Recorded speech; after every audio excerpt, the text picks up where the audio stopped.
მინდა დავიწყო გახარიას თემით. ის გამოიძახეს ისევ საგამოძიებო კომისიაში ჩორჩანას საკითხზე ასევე პარალელურად გენერალურ პროკურატურაში მიმდინარეობს გამოძიება.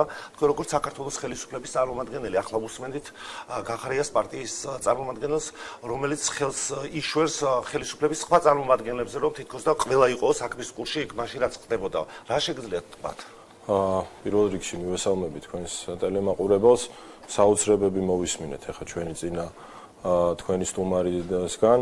გახარიამ საგამოძიებო კომისიაზე თავად დაადასტურა ის ტყუილები, ის არასწორი ქმედებები, რაც მას უკვე განხორციელებული ჰქონდა სახელმწიფო ინტერესების საზიანოდ და საპირისპიროდ.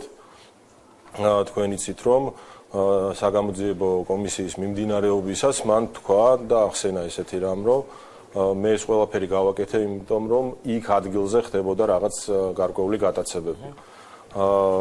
ალექსანდრე დაბადაძე მიქვე უპასუხა, რომ მსგავს ფაქტებს ადგილი არ ქონია და ზოგადად ეხლა სახელმწიფოში, როდესაც ოკუპირებულ ტერიტორიაზე, მის შემოგარენში, იმ ოკუპირებულ სოფლებში, როდესაც ასეთი მნიშვნელოვანი გადაწყვეტილებები ხდება და იგეგმება, რა თქმა უნდა, ჯერ პირველ რიგში უნდა იყოს სახელმწიფო უსაფრთხოების სამსახურის საქმის კურსი, რომელმაც ამ აქტივობის შესახებ არაფერი არისო და აუცილებლად პრემიერ-მინისტრი უნდა იყოს საქმის კურსში, პრემიერ-მინისტრსაც არ ქონდა ამის შესახებ ინფორმაცია.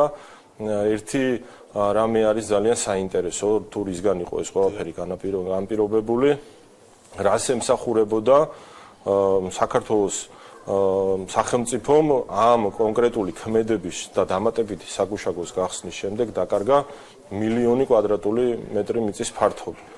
იქ ადგილობრივებიც ამას ადასტურებენ, რომ მანამდე აქტიურად ხდებოდა ამ ტერიტორიების გამოყენება და მას შემდეგ რაც გახარიამ ეს ყველაფერი ჩაიდინა, ისინი ფიზიკურად ვეღარ მიდიოდნენ და შესაბამისად ოკუპირებული გახდა ის ტერიტორია.